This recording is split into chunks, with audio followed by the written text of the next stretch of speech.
Good evening, everyone. We are on the record. Today is Wednesday, the 15th day of January, 2025.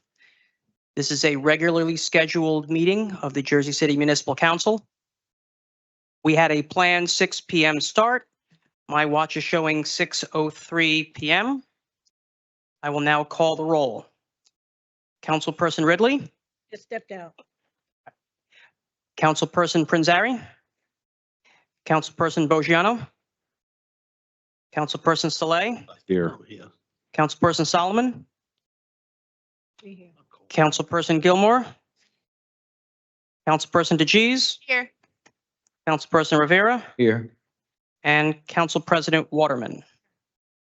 We have 7 council members present and 2 not present, but I understand they are in the building. We have achieved a quorum. It is 6:04 p.m. Kindly rise for a moment of silence and please remain standing as we salute the flag.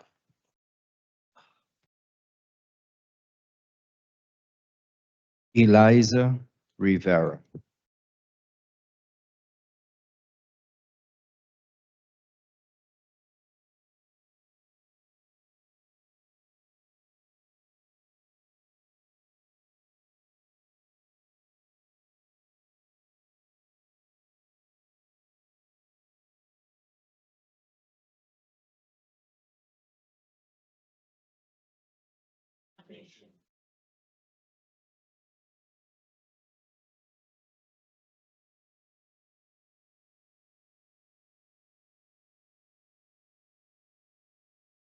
On behalf of Council President Waterman, in accordance with Chapter 231 of the New Jersey Public Laws of 1975, officially known as the Senator Byron M. Baer Open Public Meetings Act, and more commonly known as the Sunshine Law, adequate notice of this meeting was provided by posting the annual notice listing the schedule of municipal council meetings for the calendar year 2025 on the bulletin board of the first floor of City Hall.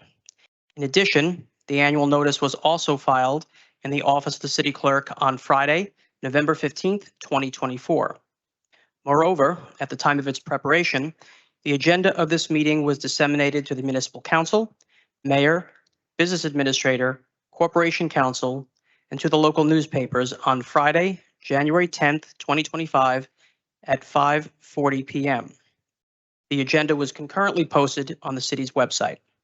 Consequently, I can certify as to our complete compliance with the Sunshine Law. I would note Councilwoman Ridley has arrived at 6:06 p.m. Okay, the first order of business is Part 3 of the agenda, Introduction of Ordinances. I will now read the titles of those ordinances under consideration into the record. Agenda Item 3.1, Ordinance 25-001, an ordinance adopting amendments to the Morris Canal redevelopment plan, including standards in the mixed-use C and mixed-use E districts. Agenda Item 3.2, Ordinance 25-002 is, I understand, being withdrawn. Is that correct, Mr. Horton? Okay.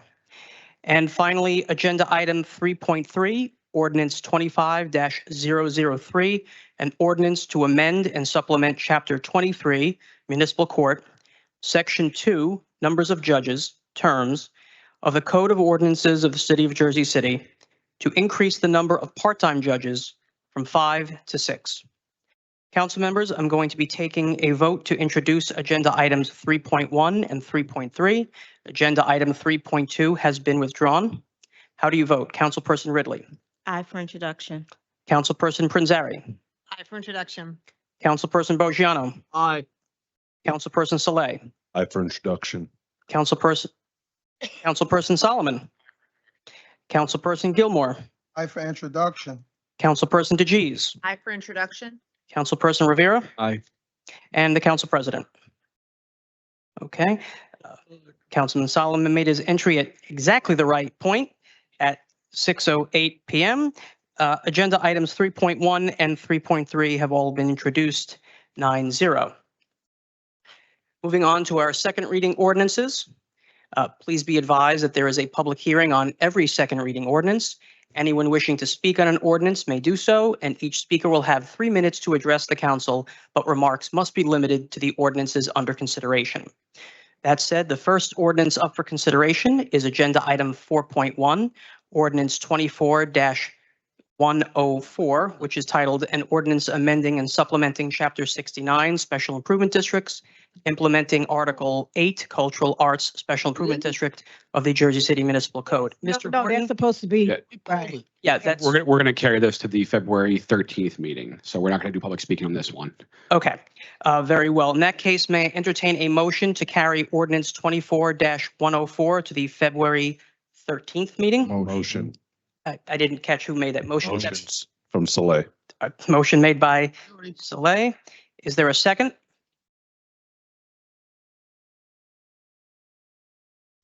I believe that was Pranzari, Pranzari.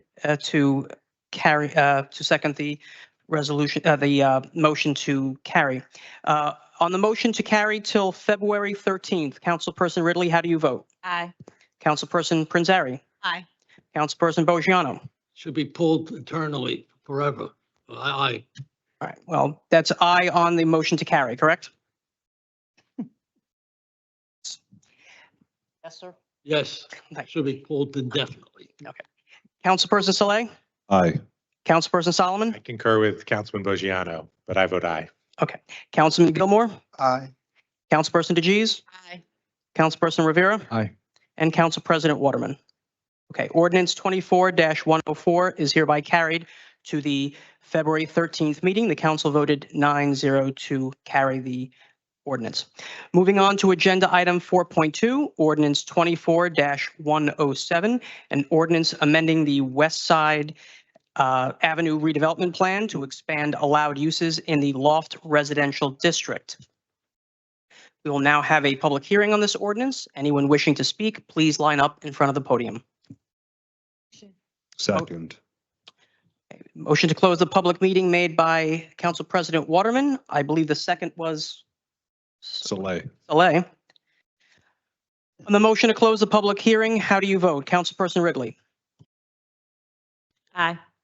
Councilperson Pranzari, Aye. Councilperson Bogiano, Aye. Councilperson Soleil, Aye. Councilperson Solomon, Councilperson Gilmore, Aye.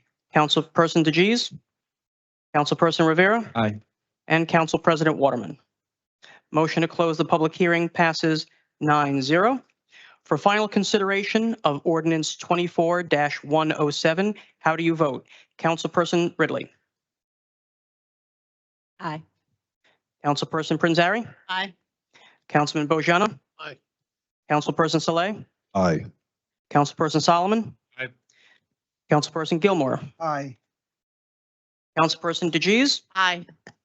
Councilperson Rivera, Aye. and Council President Waterman. Ordinance 24-107 is adopted 9-0. We are now moving on to the public speaking portion of the meeting. I will call the names in the order that they are listed on the agenda. Each speaker will have 3 minutes to speak. You may address the council about any issue you wish. Please be mindful of the countdown counter, which is located on the railing to my left, your right. The first speaker listed is Laverne Washington. You left. I think she's present. Okay. Moving on to the next individual listed, Edward Perkins. Okay. Gina Davison. Tina Knowles. Karen Van Open. Brittany Moser. Samuel Ortiz, Sr. Ashley Swiggett. Oh. James Seymour. Danielle D'Adamo. Okay, just please state your name for the record. Danielle, Danielle, D'Adamo, D as in David, A, D as in David, AMO. Okay, and you may begin. What is this thing? Good evening, council members. I'm here tonight, yet again, to address the urgent need for safer, more efficient streets, particularly on Manhattan Avenue and Franklin Street. Walkability and bike-friendly infrastructure aren't luxuries, they're necessities for a safer, more livable city. We already have grant funding secured and the project deadline extended. So what is taking so long to write the ordinance needed to begin production of this protected bike lane? Why is this still being met with so much resistance? The benefits of walkable streets are clear. Walkable areas see 35 to 45% higher property values, and cities designed for walking and biking are far cheaper to build, power, and maintain than car-centric suburbs. Walkable streets drive economic growth by encouraging spending at local businesses. But this isn't just about numbers. On Franklin Street, delivery trucks struggle with the eastbound only setup, creating congestion, delays, and safety risks for pedestrians and cyclists. Simple solutions like a traffic direction change and protected bike lanes could fix these issues and save lives. Even though it didn't happen on Manhattan Avenue and Franklin Street, I learned of another tragic example of the dangers of poor driving when an individual on a scooter was struck in Journal Square yesterday morning. While the Jersey City Police Department responded quickly, this could have been yet another avoidable tragedy. How many more incidents will it take before we act? Months of community input backed this project. Over 1,000 survey responses, countless public comments, thousands of letters, and dozens of emails and phone calls. How much more input is needed? Our streets belong to us, to all of us. Sounds great. But how true is it when nearly 100% of curb-to-curb space is allocated to cars in a ward without a single protected bike lane? A project that sacrifices a few parking spaces for safety and accessibility is not unreasonable. With funding and an extended timeline, there's no excuse to delay. Let's prioritize people over parking and create streets that are safe, efficient, and beneficial for everyone. This is not a chance. This is our chance to invest in a city that works for all its residents, not just drivers. Thank you. The next speaker is Tony Borelli. Okay. Jason Shannon.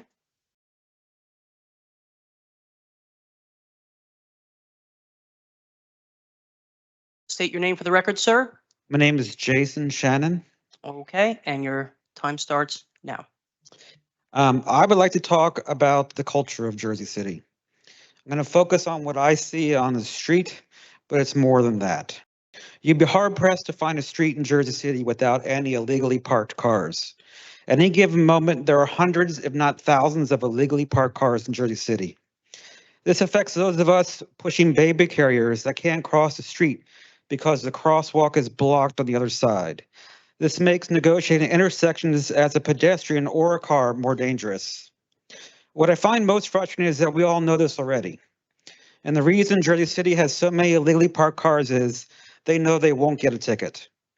A few weeks ago, I was driving on Bergen Avenue between Journal Square and McGinley Square, and there were no less than 20 illegally double parked cars on that stretch of Bergen Avenue.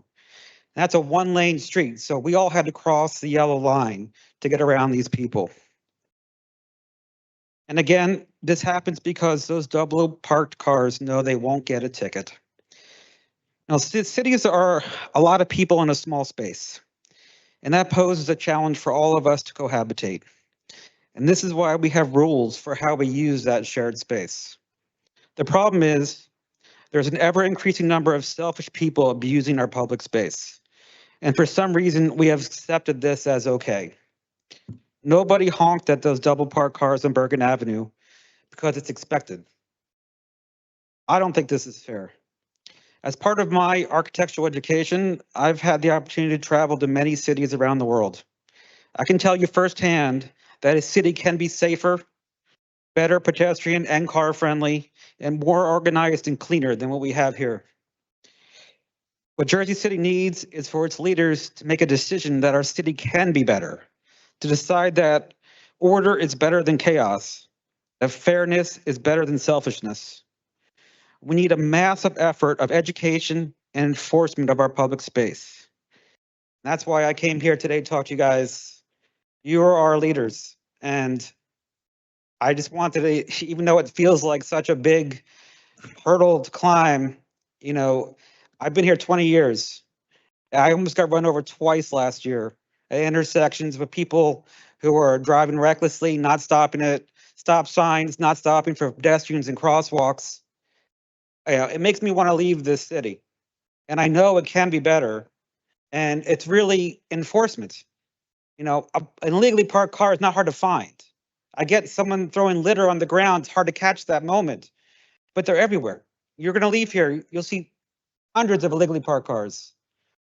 You know, enforcement is one of those things that you just have more of them, it'll pay for themselves, and it'll hopefully stop people from parking illegally in the future. Thank you. Okay. O'Neill Mincy. Rochelle Hoffman. Just state and spell your name for the record, and then your time. Rochelle Hoffman, ROCHELLE HOFFMAN. Good evening, council members. It is with immense gratitude, and it says, first, let me just Hold on a second. recognize Dr. Martin Luther King birthday today. So I want to acknowledge that for everyone here. And it is with immense I'm sorry, gratitude. this, I think we need batteries or something. Oh, there it goes. Okay. Sorry. Am I ready? Okay. Yes, sorry. All right. So it is with immense gratitude and a sense of responsibility that I stand before you today to share a significant milestone in our collective mission to protect public health and well-being. Today, we celebrate progress in raising awareness about the risks associated with alcohol consumption, a critical issue that has far-reach implication for individuals, families, and communities. The implementation of alcohol warning signage is a powerful step forward in educating the public about the potential dangers of alcohol misuse. These signs are more than just words on a wall. They are life-saving reminders of the risks that excessive alcohol consumption possesses, including liver damage, impaired judgment, addiction, and devastating impact on families and road safeties. What makes this moment even more profound is the recent affirmation from the Office of the Surgeon General, echoing the necessity of such measures. Their alignment with our efforts underscores the urgency and the importance of this initiative. When one of the most respected voices in public health amplifies this call to action, it validates the work that we've been doing that inspires to push further. We know that education is one of the most effective tools that we have to fight against alcohol misuse. Warning signage is not just about prevention, it's about empowerment. It provides people with the knowledge they need to make informed decisions about their health and the health of their loved ones. Today, we give thanks to the community leaders, policymakers, and health advocates who have championed this cause. We acknowledge our Jersey City Council members, the legal team, Commissioner Bill O'Day, and Councilwoman Prince Airy to stand with us, the researchers who provide the data to guide us, and the public health officials who are tireless in their dedication. Most importantly, we thank every individual who has taken the message to heart and shared it with others. This achievement is a testament to the power of collaborations, persistence, and faith and possibility of change. But while we pause and celebrate, let us remember that this is the only beginning. We must remain vigilant and commitment to expanding these efforts until every community understands the risk and every person is equipped to make healthier choices. Thank you all for your unwavering support and dedication in this cause. Together, we are saving lives, building stronger communities, and paving the way for a healthier future. And God bless to everyone. And I want to put on the record, the reason why We Care Movement has started this initiative is because we lost a family member at the age of 34 who had failed, who was an alcoholic, and we didn't know about it. So this is why we're moving forward, but I thank you guys. Thank you. Diana Thompson. Yep. Tim Stuckey. Okay. Spell your name for the record. Tim Stuckey, TIM. Stuckey.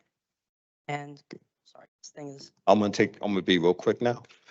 To the city council, good evening and happy new year.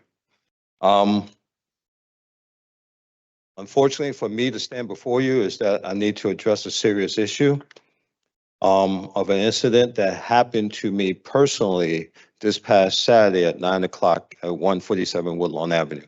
I am not going to go into the details of the incident because it's not about that. Because yes, Jersey City police officers were on hand. And again, right now, this is not a indictment on the Jersey City Police Department. I'm proud of those guys. I've always had a good, proper interaction with them whenever I call about any concerns and issue. But this, unfortunately, a couple of them allowed something to fall through the cracks. So what I will address in my research is to find out, from what I learned, I was trying to find out were there any ordinance of individuals using harassment language or disorderly conduct toward individuals. Unfortunately, I found that the state has those in place, and it's pretty detailed. It talks about harassment. It talks about, using foul language, cursing, which is what happened to me. So I'm here to find out, why do we not have that in place, which the state found important to have in place? Now, I know that the city council, and I don't know if it was this current city council or the city council in the past, but I know you have two ordinances that address certain things with vulgar language, and just loud expression that it shouldn't be. I know there's one that addressed the loud music, cursing that occurs with music, which, mind you, I am all for. And I also know that there's an ordinance that's in place to protect the city council from loud, abusive, harassive, disorderly language. So it shows that whoever put that ordinance in place was fully aware that that is a concern and an issue. I just need that to filter over and out there. Because as it was brought up about mental health, that is a mental health issue. No one wants to be cursed at, berated, bullied by anyone or use foul language. A lot of that comes from the fact that we allow these things to slip through the cracks. And I'm hoping that the city council will find it important to put together some form of ordinance, if anything, to mirror what the state has already in place, which is pretty clear. And if anyone want a copy of it, if you're not aware of it, I have some here. Thank you very much for your time. thank you. Marilyn Hoffman Chambers. Okay. Kevin Weller.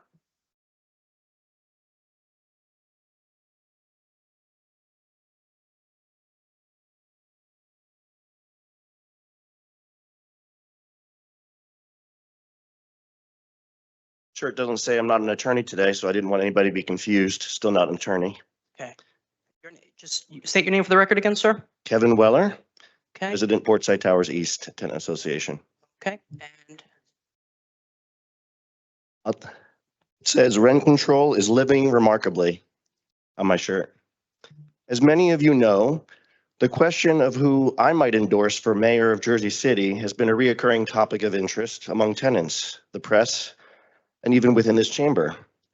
Tonight, while I'm not ready to announce a final endorsement, I do want to confirm that to me a person of interest has emerged. This person has caught my attention, not because of vague promises or broad statements, but due to their consistent and specific actions in defending tenants and ensuring rent control laws are not just words on paper, but actively enforced to protect people they serve. This person is a city council person. They have proven that a council member can act decisively when it comes to rent control, making choices that are not just politically easy, but morally necessary. They have taken risks, stood firm, and shown what leadership looks like in the face of landlord opposition and tenant uncertainty. I want to emphasize that my inclination towards this person is rooted in actions that have directly benefited tenants. For example, they voted on critical rent control measures in a way that preserved tenant protections despite significant pressure. They signed a letter that exemplified exactly what councils can do: stand united to enforce the laws already on the books and provide tenants the reassurance that they are not fighting alone. In fact, one such letter, which was read in this very chamber at the end of last year, was particularly meaningful to me. It demonstrated how rent control can be upheld as a principle and not just a policy. But their dedication to rent control did not start or stop there. Over the years, this individual has consistently pushed for reforms that close loopholes, strengthen tenant protections, and ensure affordable housing remains a reality for everyday people. They fought against predatory practices like warehousing and condo conversions that erode affordable housing stock, and they've done so not just in words, but in meaningful actions, including votes and legislative proposals. So who's this person? Obviously, it's Councilwoman Emily Jabbour, who recently announced her run for mayor of Hoboken. 2018, Emily Jabbour supported an amendment limiting landlords' ability to pass large tax surcharges on to tenants. 2021, prohibition of short-term rentals in rent control properties because it was a workaround to rent control. 2022, in July, Jabbour co-sponsored a measure to reduce annual maximum rent increases from 7.5% to 4%. 2024, critical rent control vote in July cast a decisive vote against a proposed amendment that would gut rent control. November 2024, her advocacy helped rally tenant support to defeat the same amendment in a public referendum. Yet here I am, no uniform security, no super in either building, and we are still suffering. Thank you, sir. Daniel Feldman? My name? Just, please. Yeah, Daniel Feldman. You need me to spell that or? Yes, the court reporter. DANIELFELDMAN. So I was last here, over a month ago on December 11th. At that city council meeting, I discussed an incident that occurred on Friday, November 22nd in my apartment building at Portside Towers, in which a non-resident who had just attacked a young woman to the point where she was bleeding entered our lobby downstairs through the front door, which was unlocked with no security or staff present. And as I discussed at that city council meeting over a month ago, Ordinance 24-005 was adopted unanimously by this council on June 26, 2024, and signed by both Council President Joyce E. Waterman the same day and by Mayor Stephen Phillip the following day.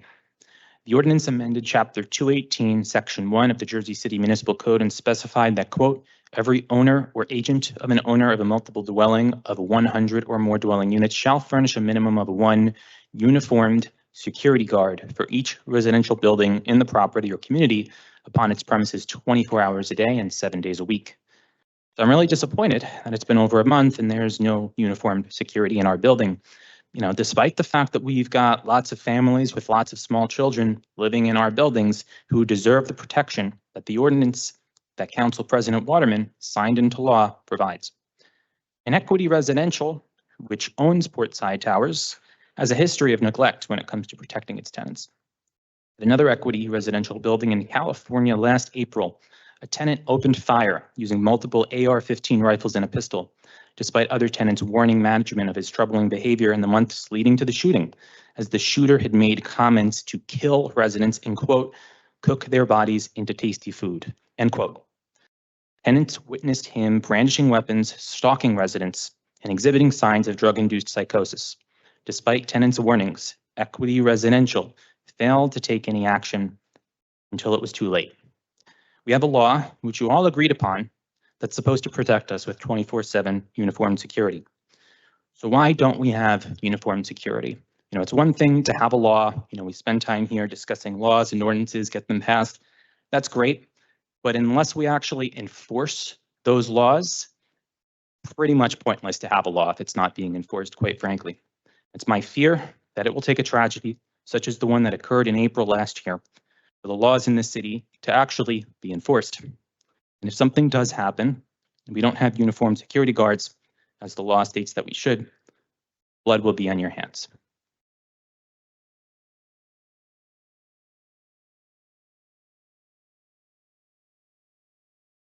Let's see, Sylvia Helou, not here. Liv Malone. Am I just to approach to give papers Yeah. reference? What is that you have there? It's for the council's review. Copies, 9 copies for the council members. We'll share.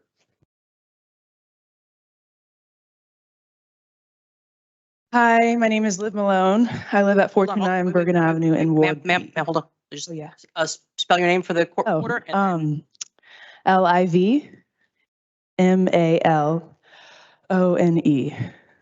and your time begins now. Okay. I live at 429 Bergen Avenue in Ward B, and I'm just wondering how long my landlord has to get to produce sufficient evidence of a rent control exemption. So I know y'all are busy, so I'm just gonna like list the timeline. May 16th, there was a summons sent to my landlord for failure to file. Violation of Chapter 262F. This property's been housing tenants for 5 years, and after receiving pressure from our tenant association, a summons was sent. On the 29th of July, that was the court date for my landlord. The finding was that it was dismissed at prosecutorial discretion, which confused me. On November 18th, I emailed the Jersey City Prosecutor's Office to ask why was it dismissed and if my landlord has since produced an annual landlord registration statement. On the 25th, Diana Franco from Housing Preservation responded saying that the summons was issued and as a result, they did receive an annual landlord registration statement and that it was being reviewed. Sorry, I'm out of breath. So I requested that on that day, which was November 25th. And on the 17th, the clerk's office provided the submission that they had on file. Shout out to the clerk's office for their support. And what you have in front of you is what they submitted for their landlord registration statement. It's been deemed incomplete for 2 types of holds, which you can see both were applied by Diana Franco on November 25th. Payment was needed for business license and failure to provide proof of rent control exemption. The proof that they provided is in front of you. A letter with the word draft written on it with an incorrect certified mail number addressed to Raymond Meyer from construction. There's an additional digit you can see at the end there. And then at the end, it is, well, it's written by lawyer James McCann, who's a partner at Connell Foley, but he didn't sign it. There's like no blue or black ink anywhere near the end of the letter, only where it says draft. So I'm just wondering how long this document can sit incomplete, because it's been 5 years for them to produce one. Is it going to be another 5 years that it stays incomplete? I was told to talk to Jonna Carroll, and I will, but I'm going to ask you all too, since I think there's legal people here. Thank you.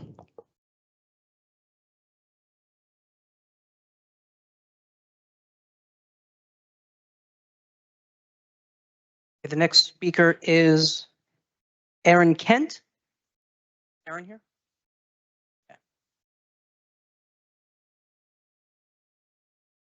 Don't need me to spell my name or anything. You wouldn't mind. I mean, Oh, it's pretty self-evident, but Oh, okay. No, I don't have to then. ready? Yep.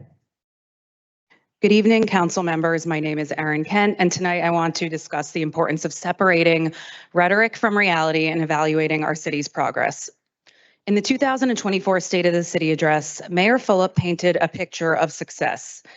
He cited record affordable housing approvals and low homicide rates as proof of progress. But when we look deeper, we see a different story. In affordable housing, many of the projects the mayor touted remain incomplete. Jersey City has received only one small low-income housing tax credit award since 2018, and few income-restricted units have been completed since 2019. Meanwhile, residents continue to struggle with skyrocketing rents and a lack of truly affordable options. On public safety, the mayor celebrated a 100% homicide solve rate, but that doesn't erase the fact that overall crime rates have risen. Jersey City's crime levels remain significantly higher than the state average, leaving many residents to question whether they truly feel safer in their neighborhoods. Couple that with lack of ordinance mandated uniform security, and tenants are in danger. As we approach the 2025 State of the City address, I encourage each of you to listen carefully. The mayor will undoubtedly highlight his achievements as he continues his run for governor. But we must ask, do the facts support the claims? Are the promises backed by evidence, or are they selective narratives? Council members, the people of Jersey City need you to critically evaluate these claims and hold this administration accountable. Let's ensure that the policies and projects meant to improve our lives are real, measurable, and impactful, not just political talking points. Thank you.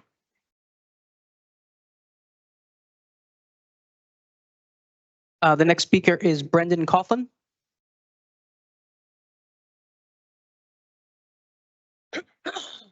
State and spell your name, and then we'll. Just give me a second. I just ran up from Portside. So, Darn traffic. Good. Brendan. Good evening, council members. Tonight, I want to talk about something important to us all. Feeling safe, safety, routine, predictability are essential to me, as they are to many others in my community. But safety at Portside feels uncertain most of the time. Without uniform security in the lobby, the gateway to our homes, is a source of stress, not comfort. Whether it's disturbances, emergencies, uninvited individuals, there's no one trained to intervene. Sorry. Yep. It's unsettling, it's dangerous. When anyone can just walk in and the only guide at night is our door maybe being locked. Or having one door locked, one door unlocked in hopes that a unhinged individual just give up after pulling one door and walk away. I need to know that my home is a safe place. When I walk into the building, someone should be there to ensure order and security. Instead, we're left to navigate chaos on our own. Recent incidents in our building, others in Hoboken, highlight the consequences of inadequate security. For example, in November, a man assaulted a victim in Hoboken and then barricaded himself in an apartment. It took a SWAT team to resolve the situation. This uniform security isn't a suggestion, it's a legal requirement. Your predecessors created the ordinance to protect us all, especially the vulnerable, children and elderly. On my floor, my apartment's the only one that does not have kids in it. Every other one has single families and kids. Yet, there is no security, there's no enforcement. Without enforcement, this law is meaningless. Council members, I urge you to act. Think about the residents who depend on you, people who can't simply relocate to a safer place. Enforce the ordinances, ensure we have the security and we are legally and morally entitled to. Thank you. Thank you. Get you some water. John Wilson? Went to get you some water. No, John Wilson. Zeynep Gumas? Mind spelling, state and spell your name? Zeynep. Good evening, council members. My name is Zeynep. This is my first time speaking here. I'm one of the Portside Tower tenants, and I'm here to speak about the importance of infrastructure maintenance in our buildings, including the critical role of live-in superintendents. Neglecting basic infrastructure isn't just an inconvenience, it's a risk. Experts in building maintenance stress the importance of addressing issues like water supply interruptions, leaks, and electrical problems promptly. When these problems are ignored, they snowball into far bigger crises. For example, water leaks left untreated have led to mold growth in our buildings, which jeopardizes tenant health, including me. Faulty and ungrounded wiring present in many apartments can spark electrical fires, putting lives at risk. At Portside Towers, the absence of a live-in superintendent means these risks remain unaddressed. When a pipe bursts or pests invade, there is no one on site to respond immediately. Instead, we are told to call a service center, an ineffective solution when time is critical. This isn't just theory. Infrastructure neglect has led to serious consequences in other places. Nationally, we have seen what happens when maintenance is deferred. In 2021, a tragic condo collapse in Surfside, Florida, killed 98 people after years of delayed repairs. While that may seem extreme, it underscores a fundamental truth. Neglect is costly and lives can be at stake.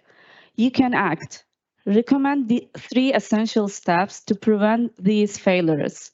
The first one, immediate compliance. Building must meet the ordinance requirements for live-in superintendents and uniform security. These aren't optional. They are critical safeguards. And second, proactive maintenance. Routine inspection and prevent repairs are essential to catching small issues before they escalate into emergencies. And third one, clear communication. Tenants, building management, and city officials must have open lines of communication to ensure that problems are reported and addressed swiftly. Council members, these recommendations are practical, proven, and necessary. At Portside Towers and in many other buildings across Jersey City, we need these systems in place now, not after another preventable crisis. Please enforce the ordinances, demand accountability. Let's make tenant safety and well-being a priority, not an afterthought. Thank you. Drew Kochanowski. Yeah. Mel Wilson. State your name for the record. Mel, M-E-L.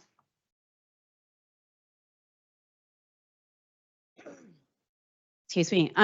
So I haven't made it to a meeting for a while, mainly due to a demanding job, a job where if I ignored issues brought to me by my customers, let's call them local residents, for the last 2 years, I would be removed from my job, and rightly so. In December, I missed the opportunity to say in that speech, I made one a year previously, December 13th, 2023. Everything in that speech is still true today. The only difference being we've brought more of Equity's inabilities to comply with local laws to your attention, namely the lack of an on-site superintendent and uniformed security personnel. These are also going ignored. How much worse does it have to get? An Equity building in California in 2023 had an active shooter that local police could not apprehend due to Equity not providing the keys they were supposed to so the police could access the building. Clearly, their non-compliant behaviour that puts their tenants' very lives at risk is a pattern. It is happening again and again in every aspect of the laws and things that we're required to have that we look into. So why not be the heroes of this saga? Be the ones to stop them in their tracks. Support your residents. If our landlord is not going to look after our safety, maybe our council, maybe our mayor will make that a priority in 2025. Thank you. Thank you. Haruki Akita? No? Okay. Suzanne DeFelice? No? Mark Boyles? Your name, sir? Mark Boyles, B-O-Y-L-E-S. Good evening, City Council. Well, I'm here again, still weary, but still resolute. For nearly a year, I've been sounding the alarm about the dangerously inadequate security at Portside. On Sunday, January the 5th, a few days after the last council meeting, a couple of friends took me on a tour of the West Tower of Portside, looking at security. We found a series of problems. There's a set of doors in the West Tower's loading dock that open directly onto Warren Street. There's an automatic door closer, but that was completely detached from the door. Yet even if it had been operating, there's no automatic locking mechanism on these doors. Indeed, the only locking device of any form was a small bolt between the two doors, and this was unbolted, even though it was 8 p.m. on a Sunday with no employees around. Anyone who wanted to walk into our building complex could pull open the door on Warren Street from the outside. Number 2, on both levels E and F in the parking garage, the keycard locks did not work at all, allowing anyone in the public garage to enter the supposedly secure building complex. 3, the south entrance from the courtyard to the common areas of the building was wedged open, even though it has an electronic keycard lock. We freed it, but the automatic door closer wouldn't close the door. And even when we pushed it shut, the electronic lock did not engage and the door remained unlocked. This may not sound like a big deal because the courtyard is protected by a fence. However, I think that someone of my, albeit impressive, athletic ability could scale that fence really easily given a chair to stand on. Doors from the gym and the residence lounge also open onto the courtyard, and at least one door in each room was completely unlocked. We need all the courtyard doors locked, or the building really is open to anyone with a chair. These examples are just a few of the things we found, but Munich Code 218-1 contains a clear mandate for uniformed security. A simple walk around of the West Tower shows a disturbing picture of negligence and disregard, jeopardizing the safety of our community. Let's be clear, Portside's been in blatant violation of the law for a staggering 3,441 days. That's 9 years of negligence, with multiple violations occurring daily. Portside fails to employ the 2 required 24/7 uniformed security guards. Portside fails to secure the south end of Washington Street at night as mandated. Portside has no current exemption from the security service requirements. We must have Director Joe Barrow step up and fulfill his duty to enforce Munich Code 218-1. Only through decisive enforcement can we ensure the safety and security of Portside residents and bring an end to these repeated and exhausting pleas for your help. Of course, I don't want to be here. I still dream of a day when my attendance at these meetings is unnecessary. But Thank you, sir. Jessica Brand. Jessica, B as in boy, Rann. Good evening, City Council, President Waterman.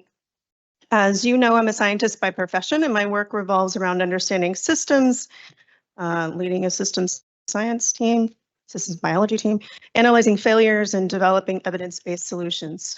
Tonight, I'm here to address a glaring systemic failure in our city, the lack of enforcement that Mark was just talking about for uniform security requirements in high-rise buildings like ours at Portside Towers. Other people have mentioned the rooftop shooting at another equity property on the West Coast, and this should be a true wake-up call. 50 residents are now part of a class action lawsuit citing neglect that left them exposed to preventable violence. Everybody knew that lived in that building what was going on, but nobody did anything in the city to help them. Do we really need such a tragedy here in Jersey City before action is taken? The ordinance mandating uniform security is not arbitrary. It exists because visible on-site personnel protects tenants in ways that no technology or remote system or call center that doesn't call you back can. Security guards are not just deterrents, they are first responders who can intervene during emergencies, assist vulnerable residents, and provide immediate accountability. There's a reason you established this law. Without enforcement of this law, what happens? We know that vulnerable populations are the first to suffer. People walking home late in the dark, elderly residents, families with small children, and they're left to fend for themselves. This absence of uniform security does have tangible consequences. We've heard a couple of examples in the previous speeches, including the incident in Brooklyn where a woman was attacked in her apartment lobby by an assailant who then followed her inside. The lack of on-site security personnel allowed the perpetrator to act without intervention. Sound familiar? This happened to us. This happened in my building in the East Tower of Portside. At Portside Towers, we've experienced these similar close calls, yet the law is clear and the law is not being followed. It's a mandate, not a suggestion. The solution is simple.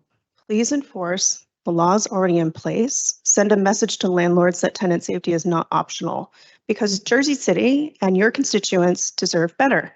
Tenants like me are counting on you to ensure our safety, not just with words, but with action. Please enforce the laws already in place before a preventable tragedy occurs. Thank you. Joel Rothfuss? Joel Rothfuss? No. Shannon Ray? Not here. Michelle Hirsch?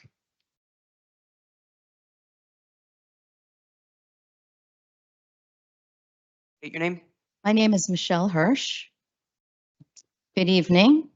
Equity Residential's pattern of negligence has culminated in yet another damaging lawsuit that the company must face. In Marina del Rey, California, Equity is being sued by dozens of traumatized tenants after ignoring explicit warnings about a fellow tenant who unleashed a 4-hour shooting rampage just this past April. The complaint, filed by some of California's most prominent law firms, details the mass shooting was preventable. Just 3 days before the shooting, residents formally documented their fears about this armed and dangerous tenant. Equity's response: complete inaction. Equity's conscious disregard for tenant safety enabled this tragedy.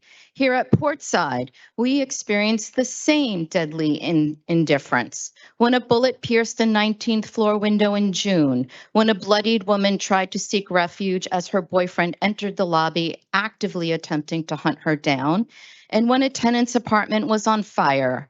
We had no superintendent to call, no security guard to alert, despite both being legally required in Jersey City. Instead, like the California residents who were left to literally save themselves, we were left to call remote centers, praying someone would answer.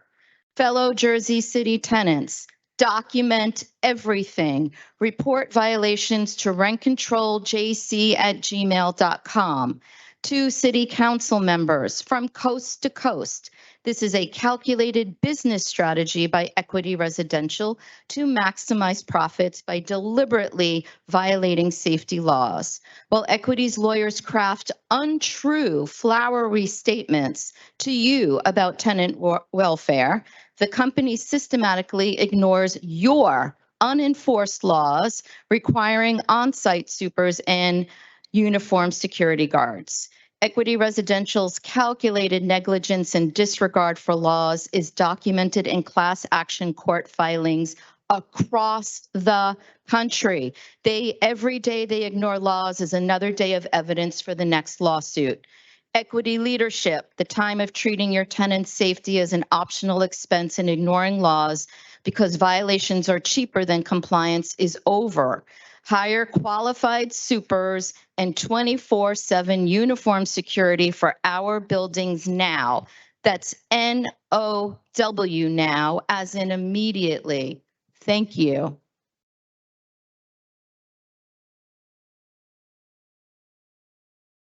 Maureen Rios.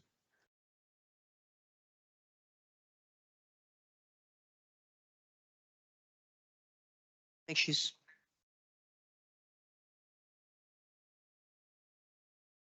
Good evening.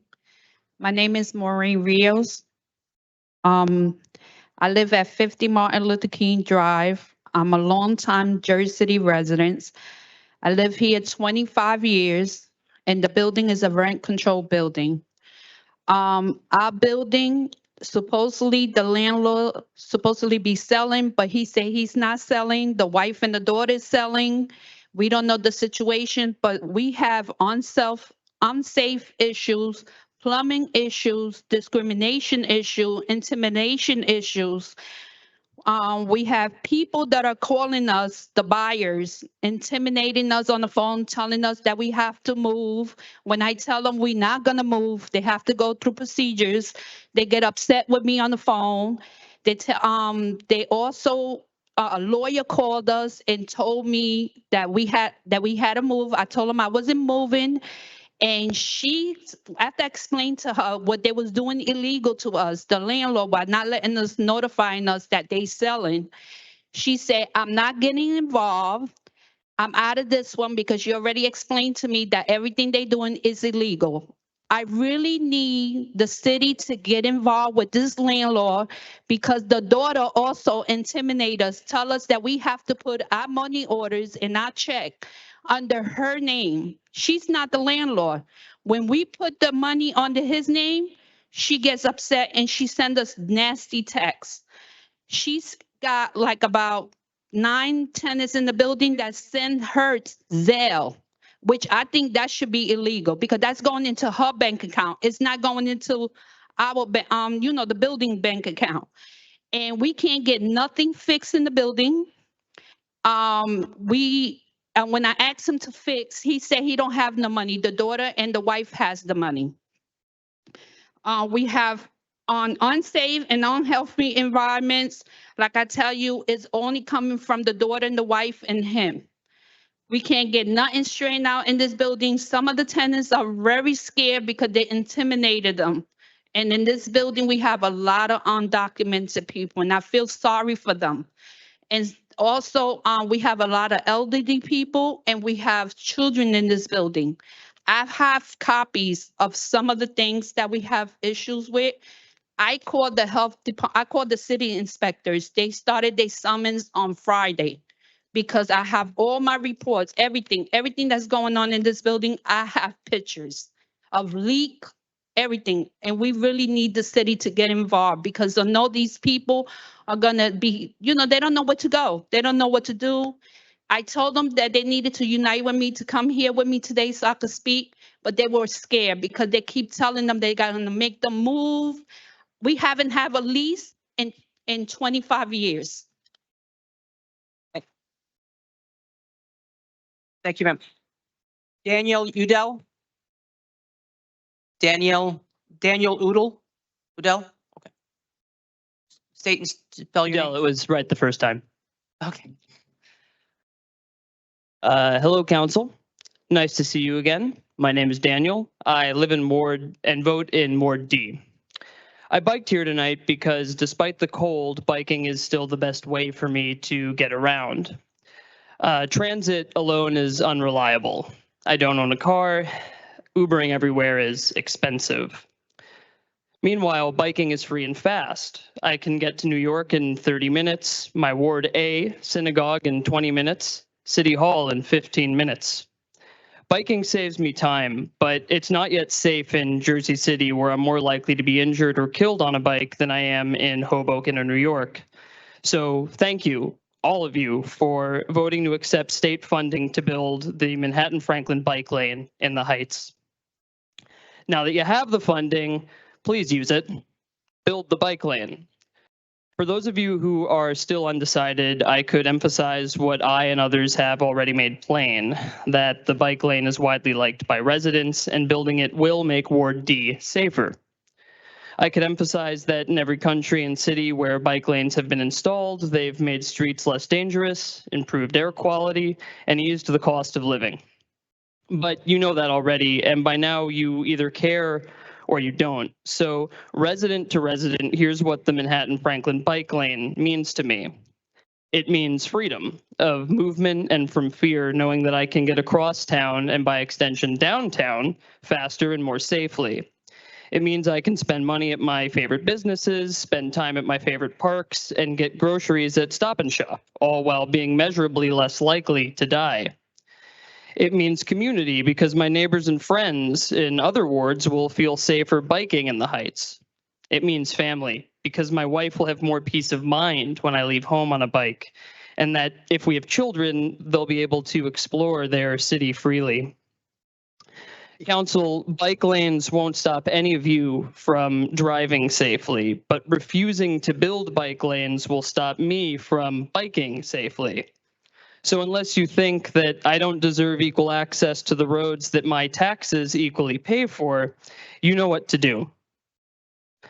I'll be busy on Wednesday nights for the next few months, so I hope the next time I speak here will be to thank you for getting this thing done. In the meantime, I would be delighted to speak with any of you one-on-one, resident to resident, about why this bike lane and the rest of our city's bicycle master plan are essential. Thanks for listening and have a good night. Thank you. Andre Bowen? No? And Nilvia Bergonio? Okay. No, 38 is a typo. It's a repeat. Just state and spell your name for the record. Nilvia Bergonio. Do I have to spell it?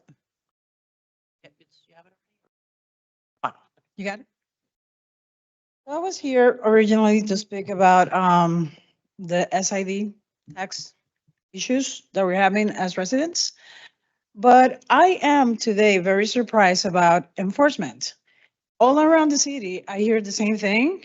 When I go to my neighbors, when I go to meetings, there's nothing that is being enforced in your city. Bike lanes, not enforced for both cyclists and for motor vehicles. The bike lanes issue is incredible. It's not done responsibly. It puts everybody in danger. In New York, you have a light to cross, you have a light for the bike lanes, and you have a light for traffic. Here, there's nothing like that. And you know how many times I've been trying to make a right and a bike just zooms right next to me, and whose fault is that? In the same way, pedestrian problems are exactly the same. Not enforcement on that either. Beyond that, someone was here regarding the car parking, double parking and illegal parking. That is a disaster in the city. You're blocking emergency exits, you're blocking emergency lanes. No one can get to where they have to get thanks to this idiotic people parking. I don't even, my son hears me every day and I feel bad for him because it's like a constant thing that I have to say to him. And to prevent him from crossing the street, to make sure that he looks like 10 times. And that's making your kids afraid for no reason. They shouldn't have to be afraid to cross the street. I sat here today and I listened to everybody here, and it's very sad that people have to be here a year and a half to have a complaint about something that isn't being enforced for their security. I'm like, unbelievably, I cannot even, I'm out of words for that. Security should be respected for tenants that are paying their rents. I'm a landlord. I make sure that my tenants are secure. They should have the same security. We all pay taxes, and the ones that don't pay taxes pay very high rents. It is very sad to see this. In any case, I'm gonna take 30 minutes for the SID because I'm not gonna be here at the time that the meeting was rescheduled for. I understand that the SID is not gonna charge everybody for taxes right away. But I do wanna state that I believe that come a year or two, we're all gonna be taxed for a museum that we don't want. Most of us don't want it, didn't want it. The only person that wanted that was Fulop. Now he has taxes, and now we're gonna pay for it, and they're gonna get abated. That is not okay. Thank you for your time. Thank you, ma'am. That concludes our list of speakers. The next to say something about the bike lane, if that's okay. So we had a meeting on. I'll wait for. Okay, you tell me when. Okay, we had a meeting on December 31st, New Year's Eve, with Director Patel and Department of Infrastructure, and we reviewed the latest permutation for the protected lanes along Manhattan Avenue and Franklin. And the long and short of it is there will be a protected lane by Mosquito Park, and Manhattan Avenue will have sharrows, which are the shared arrows, and Franklin Avenue will be protected from Central Avenue to Palisade Avenue in the one-way direction. Now, that's to say that this plan has to come before the city council. As you know, this is on the border between wards C and D. So the council, in order to accept the grant funding, we would have to change the direction of Franklin Avenue to make it one way. And that would have to go for a vote before the city council. So you have one vote, that's me, and now we have to get to 5. So that's the latest update, and thank you. Right. The next item on the agenda is the list of petitions and communications, items 6.1 through 6.14. Council members, are there any questions or comments on the petitions and communications? Okay, hearing none. The next item after that is the list of officer communications. There are none listed. After that is the report of directors, agenda items 8.1 through 8.8. Are there any questions or comments? Hearing none. Moving on to the list of claims. That's agenda item 9. We have 9.1, 9.2, and 9.3, the claims list, the claims addendum number 1, and the Medicare reimbursement expenditure list. Council members, are you willing to entertain a vote to adopt the claims list, approve the claims list? Okay. On the claims list, the claims addendum and the Medicare reimbursement expenditure list, how do you vote, Councilperson Ridley? Aye. Councilperson Prinzari? Aye. Councilperson Bogiano? Aye. Councilperson Saleh? Aye. Councilperson Solomon? Councilperson Gilmore? John, these are for the claims. Claims, the claims addendum and the I believe it's listed as the Medicare reimbursement expenditure list. Do we have to vote on these, John? That was updated, I think, around 4 o'clock. We do. Aye. Plus, you don't want people to get paid. Councilperson DeGise? Aye. Councilperson Rivera? And, okay, there he is. And Councilperson Waterman. Okay, the claims are adopted 9-0. The next item is our list of resolutions. Before I call for a vote on that, I believe there are some changes. I think agenda items 10.25 and 10.30 are being withdrawn by the administration. Yeah, just one quick correction to the agenda.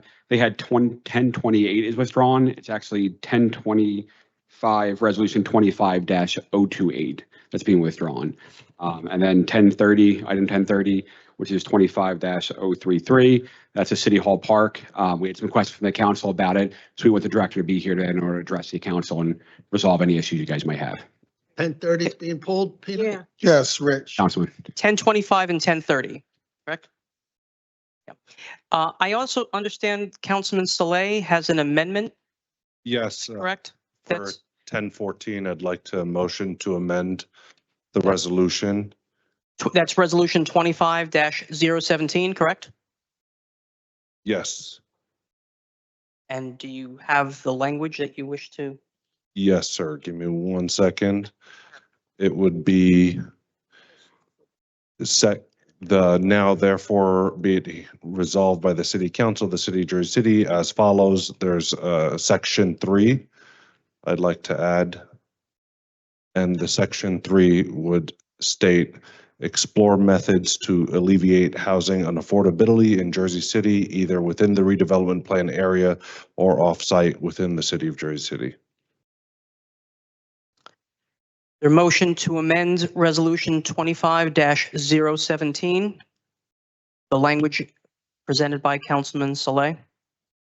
Second. Motion made by the council president. I believe the second was Councilperson DeGise, yeah. Motion to amend the resolution. Councilperson Ridley? Aye. Councilperson Prinzari? Aye. Councilperson Bogiano? Aye. Councilperson Saleh? Is aye. Councilman Solomon? Aye. Councilman Gilmore? With I'm gonna, my vote no is because this is just on the. Yeah, I know. I'm just voting no on I know, but I'm just voting no on everything because one, the process wasn't clear. The attorneys, for whatever reason, couldn't make it when our planning team was here. It's just so much uncertainty. Some people are saying this is as of right and it's just moving. And it's just so much uncertainty for me. So I'm just gonna vote no. This is a motion to. So this is a motion to amend. Yeah, I know, Okay, but okay. the problem here is that All right, okay. without the administration here to counter what the attorneys have told me and without dialogue on the record, I just don't feel comfortable voting yes on any portion of this. Okay. Councilperson DeGise on the motion to amend. Councilman Rivera? Aye. And Council President Waterman. The motion carries 8-1 to amend Resolution 25-017 to include the language read into the record by Councilperson Saleh. That said, with regard to resolutions 10.1 through 10.16, including the amended version of agenda item 10.14, how do you vote? Councilperson Ridley. Aye. Councilperson Prinzary? I'll abstain on 10.15 and aye for the rest. Abstaining. You're abstaining on 10. Oh, okay. Okay. Councilman Bogiano, Aye. Councilman Saleh, I'm going to vote aye for all, and that's, I want to explain 1014. 1014 is essentially an already existing redevelopment plan. Even if we vote no on this, they still have the ability to build 2,000 units here. So the amendment that we just put in would look for ways to either have affordability on site or off site. So that's something I think we should be looking at when it comes to redevelopment plans. This redevelopment plan has been in existence since 1973. What they're doing here is they're building the parking and integrating it into the building itself for flood mitigation. There's no added density, so that's why it hasn't triggered the IZO. But we as a council, I think, should be looking and exploring ways to find affordability in all redevelopment plans all across Jersey City. So with that, I vote aye for all. okay. Councilman Solomon, Sure. Vote aye for all. And let's move on 1014, as my colleague said, just to be clear, they're not adding any new units whatsoever. The developer is proposing changing the arrangement there. It may or may not be a good idea. What this vote does is it allows the planning board to consider it, and then it comes back to us.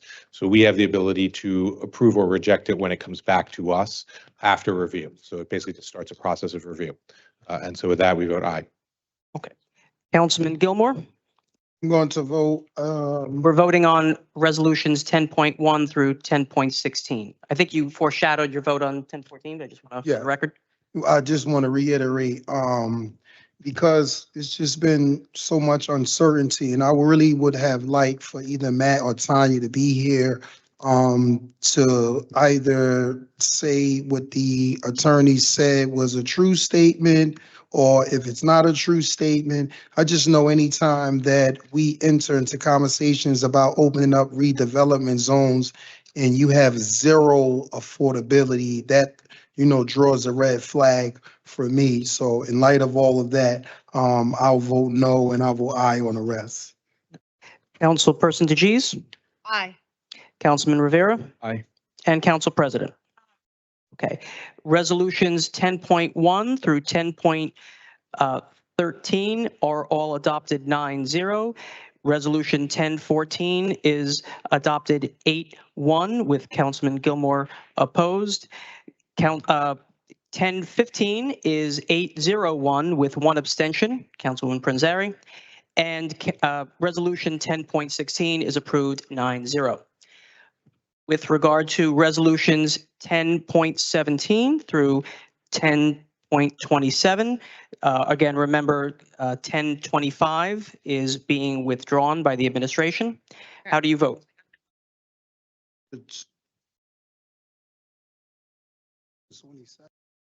25 is being withdrawn, Peter.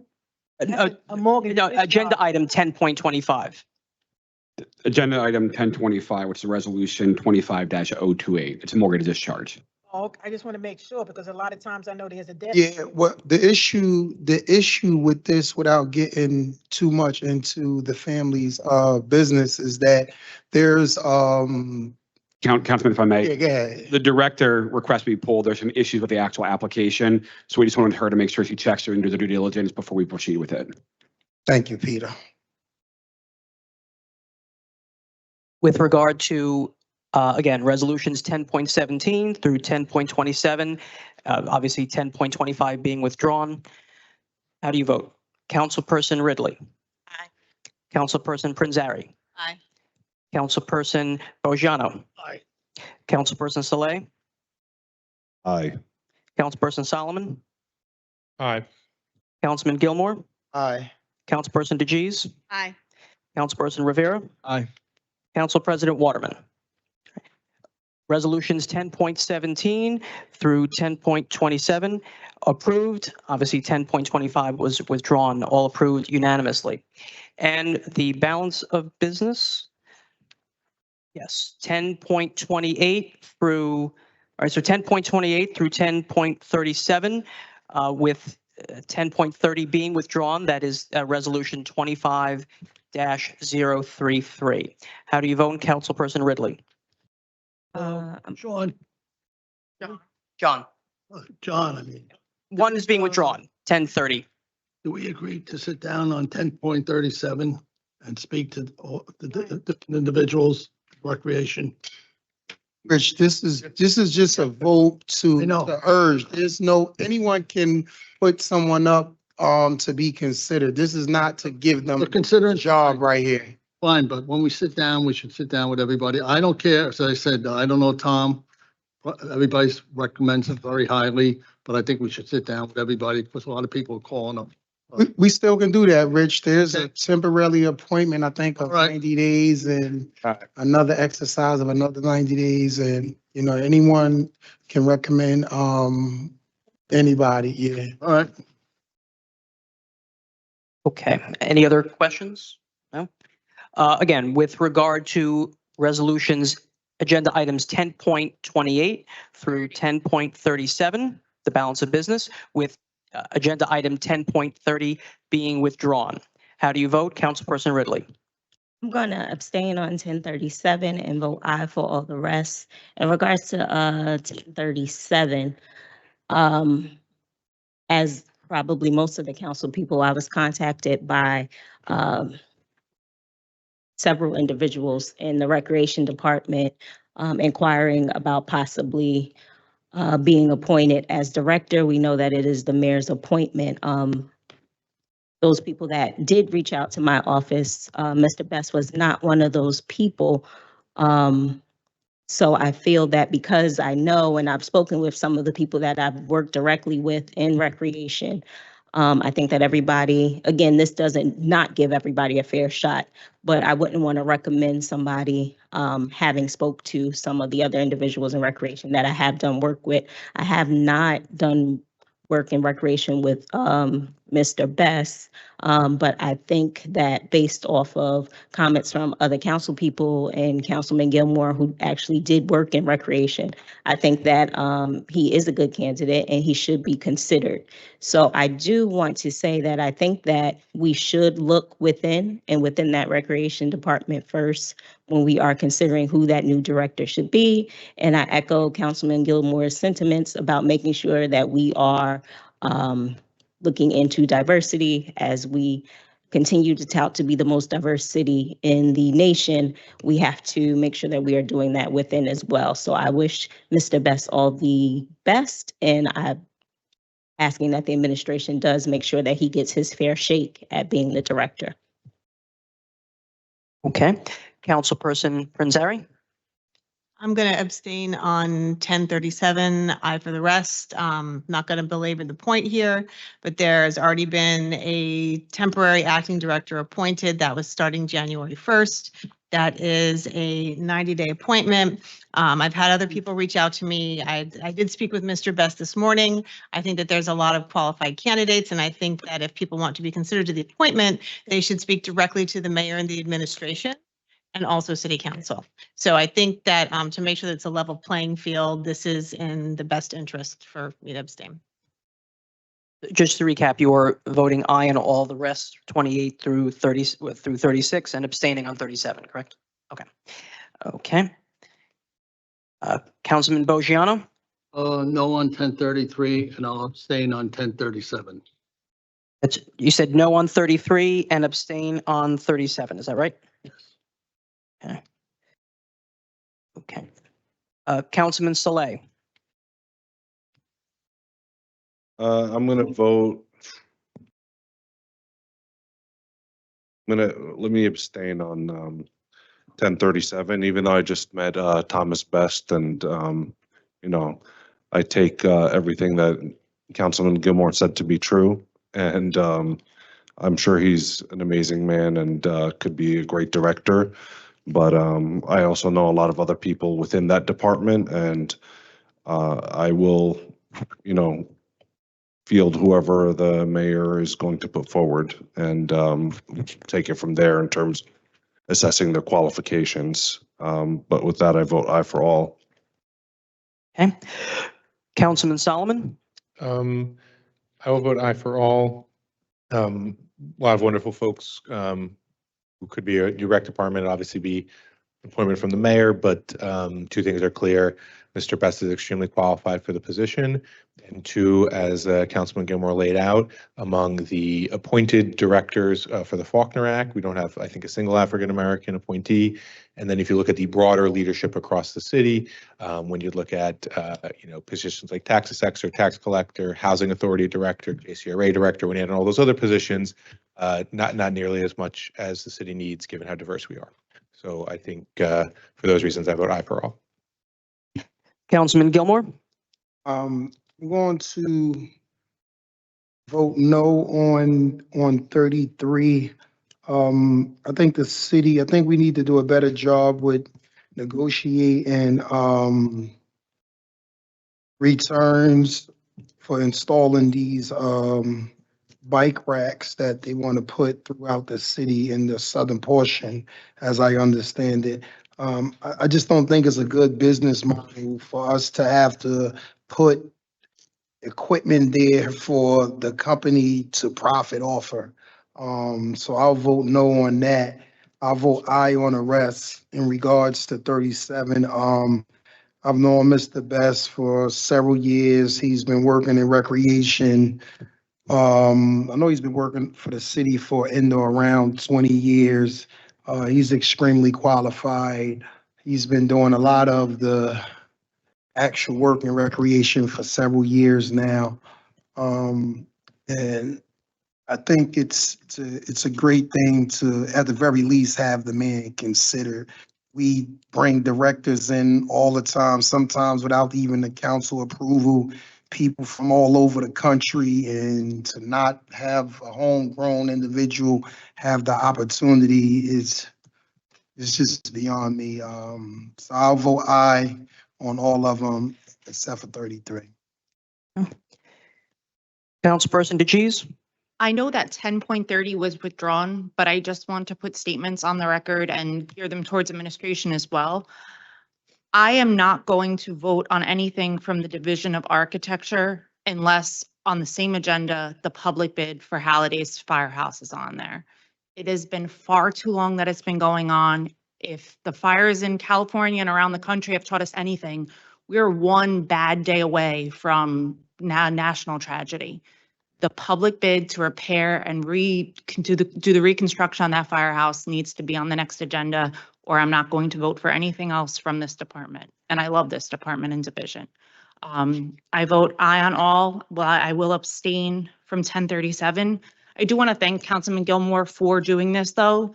I think that it is calling into light that the council needs to have a more active collaborative discussion with administration on our vision for departments like recreation.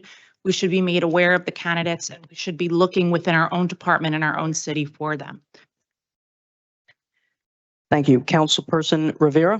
So I'm going to comment as well on 1030. I am with Councilwoman DeGise. I will not vote for anything that the architectural department brings forward. I mean, we're really dancing with the devil here all the time.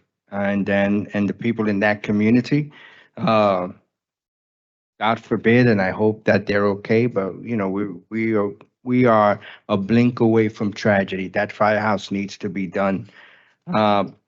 I was set on 1037. I'm gonna abstain from it, but I do understand, Mr. Best is top of the line, and everybody there. I mean, they're feeling the passion for the city of Jersey City, the Department of Recreation. Those they're there for our children and our seniors. So we need to make sure that we kind of dissect that in a way where the right person gets to position. And I just want to make one comment out of the resolution, because once we're done, we're gonna wind up closing the meeting. But with respect to Portside, right? I wanted to see if maybe we can if we can visit that security part, because that's upsetting and it's pretty troubling, when you see that there are so many breaches going on in that building. And I remember that Grandview, a couple of years back, we had a situation in Grandview and we kind of like, I'm not sure if we approved like security for them and it happened. So I'm just gonna, sidebar with the law department to see where we're at with that, but it's not fair for an entity to feel not secured, that's completely unacceptable. So I'm gonna follow up with the law department. My aide is gonna follow up with you guys, but I just wanted to make clear, we were talking about different things. We're not talking about the litigation situation. We're talking about their safety, and that's, extremely important. Not that they're not both important, but that security stuff is very, very important. And we want to make sure that that we're hearing you. Okay. I vote aye.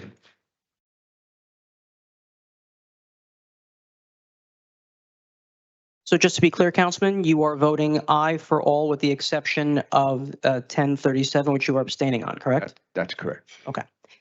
And Council President Waterman. Before I vote, Peter, I want to ask you about 1030. We withdrawing it, but could you have the BA at the next caucus meeting to give us an update on what's happening with the Holiday Street fire? Absolutely, and kind of expand upon what the BA said at the caucus meeting. We made a rush to get the specs and everything done this week. That way it should be completed, and we're looking at early next week to get everything started with it. So he'll have another update for you, but if we can, we'll send you a memo sooner just so you know what's happening. As far as the security go, because I know when we passed that ordinance, seniors was having problems. That's what this ordinance came. That's when I reduced it because there were certain buildings that seniors was having serious problems with. So is there something in place now on what we're going to do exactly to enforce that? Or give me an update with the BA next. As far as the security update, we've met with all the relevant departments. We've compiled a list because, again, there are multiple properties. We had to define what properties actually would be included and make sure, the terms in the ordinance apply to them. So that list has been compiled already. We've met with the different departments that'll be enforcing it. They know now the procedures, and beginning next week, they'll have a continuous spot assessment of the different properties that we identified. And if anyone's in a violation, summons will be issued on a continuing basis. And all the departments that's involved with that, will there be some type of report gathered so we can know exactly? Absolutely, we can provide that information. Okay, thank you. Now, my vote, I vote aye for all except for 1037. I'm going to abstain. And the reason why I'm going to abstain is because other people in the department are putting in their concern or wanting that same position.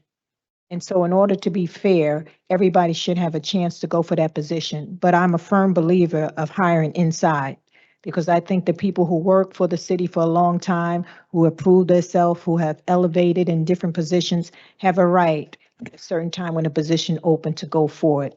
And far as diversity in the city, when you look around this city, when you look at the high positions of the city, minority is needed. It should reflect what this council look like. It should reflect that. So that's the only reason why I'm abstaining from that is because there are other people in that department that also would like to apply. And I think everybody should have a fair shot. And the best person that's qualified should really get the job. So with that, like I said, only on 37, I abstain. That's it. Understood. Thank you. So with regard to 10.28 through 10.32, obviously 10.30 being withdrawn, those resolutions pass 9-0. 10.33, which is resolution 25-036, passes 7-2. Items 10.34 through 10.36 pass 9-0, and item 10.37, resolution 25-040 is defeated. 2 votes for, none opposed, 7 abstentions. With that said, we have no other business pending on the agenda. Motion. Second. That was quick. Motion made by Rivera, I believe, and seconded by Saleh. Yes. All in favor of adjourning at 7:32 p.m. Councilperson Ridley. Councilperson Prinzari, Councilman Bojano, Councilman Saleh, Aye. Councilman Solomon, Councilman Gilmore, Councilperson DeGeez, Councilperson Rivera, and Council President Waterman. Motion carries 9-0 to adjourn at 7:32 PM. We'll see everyone in 2 weeks. Until then, be safe. Take care, everyone.